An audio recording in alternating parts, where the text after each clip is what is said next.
Quand on est alternant, il existe des dizaines d'applications pour mieux s'organiser, que ce soit pour sa vie scolaire, professionnelle ou sa vie perso. Alors ce qu'on va faire aujourd'hui, c'est qu'on va décortiquer les meilleures applis pour s'organiser quand on est alternant en 2025 et on va classer tout ça dans une tier list. C'est parti, on se met sur mon ordi et on va commencer directement avec la première appli qui s'appelle Agenda Scolaire. C'est un agenda qui est conçu pour les étudiants. Il est pas trop mal franchement, mais en vrai il concurrence pas le géant de l'application des agendas. On va en parler juste après. Donc je trouve que franchement c'est utile, mais c'est pas indispensable. On peut vraiment faire mieux. C'est pas nécessaire de télécharger cette appli-là en parallèle de son appli d'agenda. L'appli d'agenda suffit largement. Et on va voir après laquelle est la meilleure. On passe maintenant à Canva. Canva, c'est vraiment l'outil le plus indispensable de tous les temps quand il s'agit de faire des visuels, des présentations, des diaporamas, tout ce genre de choses, des exposés. Même que ce soit en entreprise ou à l'école, on m'a souvent demandé « Mais comment est-ce que tu fais pour avoir des exposés aussi classe, aussi quali ?» dans lesquels tu peux mettre aussi des notes que tu peux regarder sur ton propre ordi en même temps que tu projettes le visuel final à l'écran. Donc c'est vraiment incroyable, je le mets dans vraiment bien parce que c'est tellement pratique, c'est gratuit, mais si tu veux avoir toutes les fonctionnalités, il faut payer le pro. Moi c'est ce que je fais d'ailleurs, c'est pour ça que je le mets pas dans dinguerie parce que honnêtement la version gratuite est déjà incroyable, mais elle peut être encore mieux et voilà, il faut quand même payer pour avoir le top.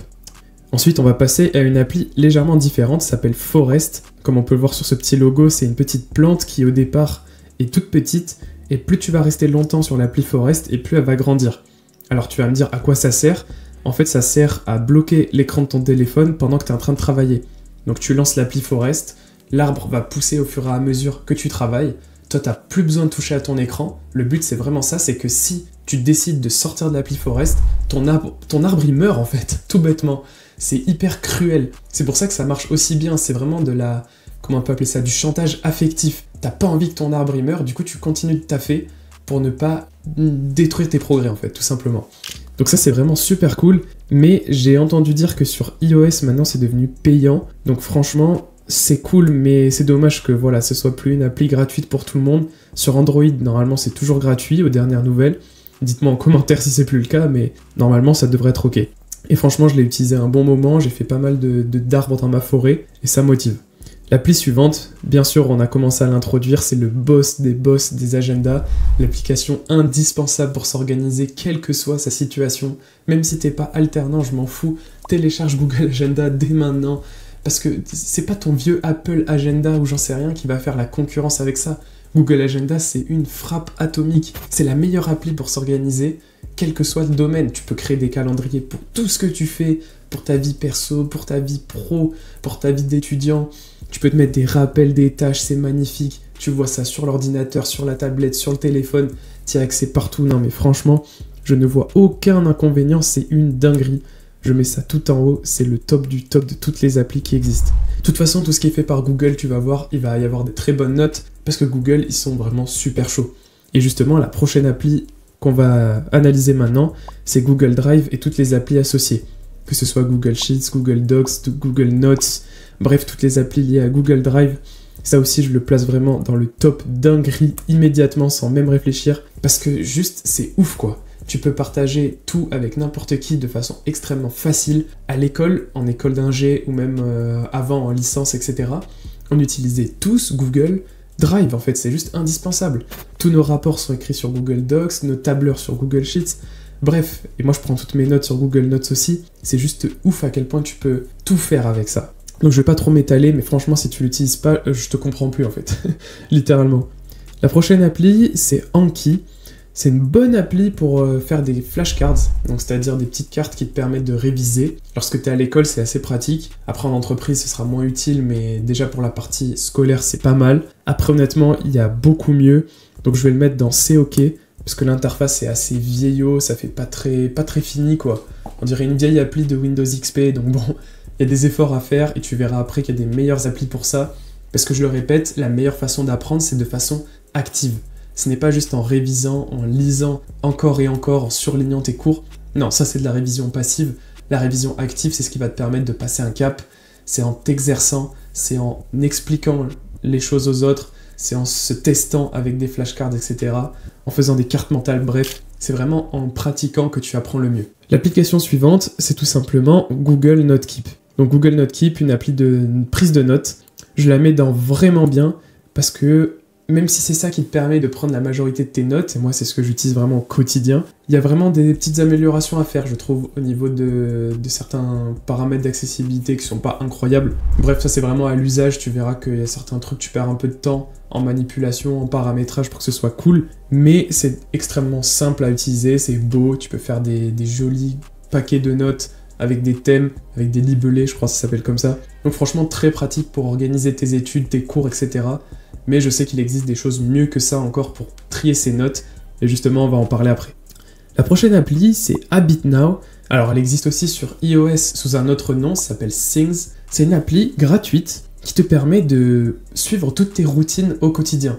Donc ça ne concerne pas forcément que les alternants, mais ça concerne vraiment un peu tout le monde, et je trouve que c'est indispensable d'en parler parce que c'est une appli qui me sert tous les jours, tous les matins, tous les soirs. C'est ce qui me permet de traquer mes routines, d'être sûr que j'avance dans le bon chemin et de ne jamais rien oublier. Donc rien que pour ça, je la classe dans vraiment bien. Pourquoi je la mets pas dans dinguerie? Parce que il y a une version payante qui te permet d'avoir autant de routines que tu veux, alors que la version gratuite, elle est limitée à un certain nombre de routines. Alors je sais plus combien exactement, peut-être que c'est 5 ou 8 ou 10, je sais plus.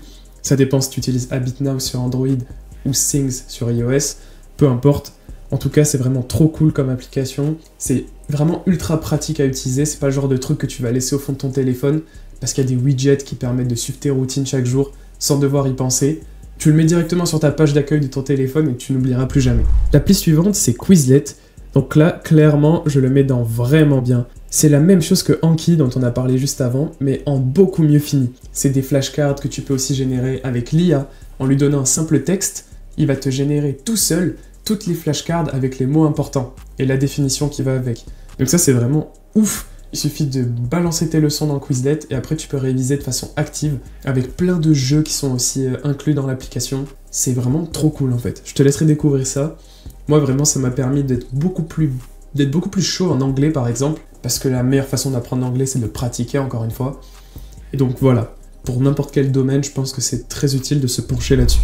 Ensuite, la prochaine appli s'appelle Wikipédia. Est-ce que j'ai vraiment besoin de te la présenter? Pourquoi est-ce que je l'ai mis là? Parce que franchement, c'est utile, mais j'ai connu mieux pour avoir des bonnes sources. Quand on travaille en tant qu'alternant, on doit à la fois choper des bonnes sources pour l'école, mais aussi pour l'entreprise. Et même si c'est bien Wikipédia, ça reste quand même un peu léger. Donc je le place dans utile, mais source à vérifier des fois, parce que c'est pas suffisant. Maintenant, on va passer à un monstre, un titan des applications pour s'organiser. Je parle bien sûr de Notion. Et contre toute attente, je ne vais pas le mettre dans dinguerie, mais plutôt dans non, en fait. C'est hyper personnel, mais j'ai essayé combien de fois, en fait, j'ai essayé de m'organiser avec Notion, mais c'est juste pas possible. C'est une usine à gaz, c'est horrible à utiliser, il y a des milliards de fonctionnalités. Tu peux à la fois tout et rien faire avec. Tu peux te perdre pendant des heures et des heures à essayer d'avoir le plus beau Notion de tous les temps, avoir un dashboard qui est magnifique, avec un max de boutons qui permettent d'amener à notre page. Bref, en fait, tu passes plus de temps à faire de la gestion qu'à réellement l'utiliser. C'est pourquoi c'est un non définitif. Notion est beaucoup trop compliqué, on préfère les applications minimalistes et qui vont droit au but. D'où l'introduction à cette application complètement incroyable qui s'appelle Obsidian et que j'utilise littéralement tous les jours pour ma prise de notes et pour surtout faire émerger des nouvelles connaissances. Obsidian, c'est vraiment ton second cerveau. C'est ce qui te permet de créer, c'est ce qui te permet de stocker de la connaissance, c'est ce qui te permet de relier tout ça et de faire émerger des idées. C'est une folie. Et ça, c'est complètement gratuit, il n'y a rien de payant. Tu peux le personnaliser à ta sauce. À l'origine, c'est quelque chose de très simple nativement, mais tu peux rajouter tellement de plugins qui le rendent juste ouf. En fait, il n'y a pas de limite. La communauté peut créer autant d'extensions qu'on peut. Donc c'est pour ça que c'est une appli qui va directement dans dinguerie en fait. Si tu n'utilises pas Obsidian dès maintenant, franchement, commence à l'utiliser. J'ai d'ailleurs fait une petite formation qui t'apprend à utiliser Obsidian facilement en 7 jours. Je l'ai inclus dans ma formation Soso d'organisation, mais je t'en parlerai un peu plus tard. L'appli suivante, c'est Twilight. Alors pourquoi est-ce que je te la présente? Parce que c'est une appli qui te permet d'avoir tous tes écrans en rouge. Pourquoi avoir des écrans en rouge? À quoi ça sert? Tout simplement parce qu'on est bombardé par la lumière bleue. Et que c'est cette fameuse lumière bleue qui nous détruit les yeux. Tu en as déjà entendu parler, j'en suis sûr. Ça te fait mal aux yeux à la fin de la journée.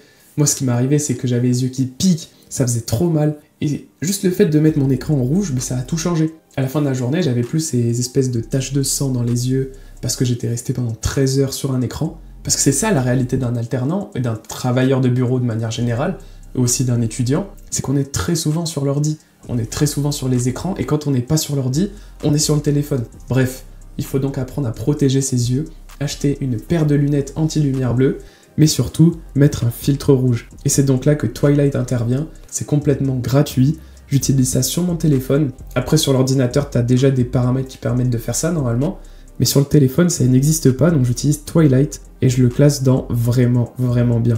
C'est trop pratique à utiliser, tu peux placer un petit widget sur ton téléphone qui permet d'activer ou de désactiver le filtre rouge très facilement. Très pratique si tu as besoin d'avoir des vraies couleurs. Moi par exemple quand je crée du contenu, je peux pas être biaisé avec une fausse couleur, sinon ça rendrait mal sur YouTube comme je le faisais avant. Je te laisse regarder à l'écran, c'était vraiment hideux. Bref, maintenant je fais attention à mes lumières et c'est ça qui rend l'environnement captivant. L'application d'après, c'est Sleep Time. C'est vraiment une très bonne appli qui te permet, lorsque tu en as la possibilité, et j'insiste là-dessus, tu vas comprendre pourquoi, ça te permet de gérer ton sommeil et d'avoir un bon nombre de cycles de sommeil. Donc c'est très pratique, quand tu te couches à une certaine heure, tu vas sur Sleep Time et il te dit combien d'heures tu veux dormir et ensuite il te calcule grâce à ça l'heure à laquelle tu dois te réveiller pour être sûr de te réveiller au bon moment et pas en plein milieu de ton sommeil lent, de ton sommeil profond ou dans un sommeil paradoxal, peu importe, à un moment où il ne faut pas se réveiller. Donc Sleep Time ça sert à ça. Le problème c'est que c'est utile mais on est d'accord qu'en période scolaire ou de travail etc, t'as pas le choix sur l'heure à laquelle tu dois te lever en général. Donc en fait, tu ne t'en sers pas. Ça, c'est utile pour les vacances, etc. ou le week-end, mais on va pas se mentir, on s'en sert pas en semaine. Donc c'est ça qui est un peu dommage. L'application d'après, c'est ChatGPT. Ai-je besoin de la présenter?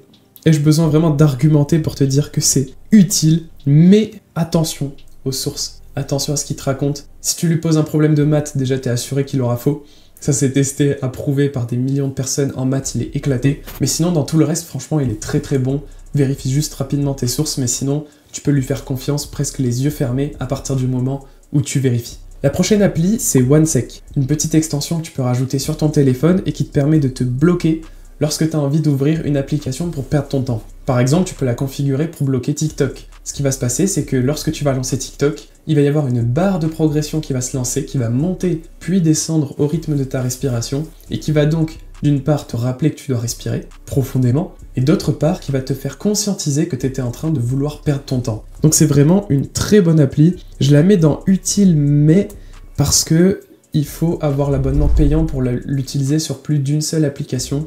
Malheureusement, ça reste assez peu, notamment lorsque tu as TikTok, Instagram, YouTube, bref, plein d'applis où tu peux perdre ton temps et que tu n'as pas forcément envie de les désinstaller, et je peux comprendre, parce que tu as peut-être une vie sociale à conserver dessus. Bref, si tu veux conscientiser tout ça et respirer avant de lancer une appli, il faudra passer sur OneSec payant pour avoir plusieurs applis. L'appli d'après, c'est tout simplement YouTube, et là, je le place directement dans vraiment bien, parce que pour réviser, c'est une dinguerie. Vraiment. Seulement qu'il faut faire attention parce qu'il y a des avis différents sur YouTube, des personnes qui parfois se placent comme des experts alors qu'ils ne le sont pas, des infos qui ne sont pas toujours vérifiées. Donc voilà pourquoi je le place dans vraiment bien. L'appli d'après, c'est Beeper. Et là, ça va directement dans dinguerie. Ai-je besoin aussi de t'expliquer pourquoi c'est une dinguerie? Parce que tout simplement, ça permet de centraliser toutes tes applications où tu as de la messagerie. Par exemple, Instagram, Telegram, Messenger, je sais pas, il y a même tes SMS. Bref, tout ce qui te permet de discuter avec tes gens, avec tes proches, et bien ça te permet de tout centraliser là-dessus et de ne plus être tenté d'ouvrir Insta, etc. et de perdre ton temps sur le fil d'actualité. Non, maintenant tu communiques dans une seule appli, tu centralises tout ça, et ça, c'est incroyable, et tout ça gratuitement en plus. On arrive donc à la fin de cette tier list. Comme tu peux le voir, il y a vraiment beaucoup d'applications qui sont très bien, et j'ai fait exprès, je voulais pas te faire perdre ton temps avec des applis pas ouf, je voulais surtout que tu découvres plein d'applis que j'utilise au quotidien et qui me font gagner à la fois beaucoup de temps, beaucoup d'énergie, pratiques, la plupart gratuites aussi. Et ça, c'est vraiment trop bien. Donc ce que je t'invite à faire, c'est de les installer si tu ne les as pas déjà. Je t'invite aussi à mettre en commentaire les applis que tu viens de découvrir et que tu as hâte d'utiliser. Moi, ça m'intéresserait vraiment. Et ensuite, ce que je te propose de faire maintenant, c'est de t'inscrire au challenge d'organisation de 7 jours. C'est complètement gratuit. Ça va te permettre tous les jours d'apprendre pendant 5 minutes quelques conseils qui vont te faire avancer dans ton organisation en tant qu'alternant. Je te laisse cliquer sur le premier lien dans la description pour le rejoindre. On se retrouve là-bas.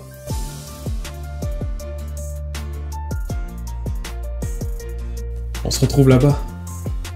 C'est complètement gratuit, genre, je sais pas pourquoi t'hésites là. Allez, vas-y! Tous les jours, tu vas recevoir une petite vidéo de 5 minutes qui t'explique comment mieux t'organiser en tant qu'alternant. Et ça pendant 7 jours.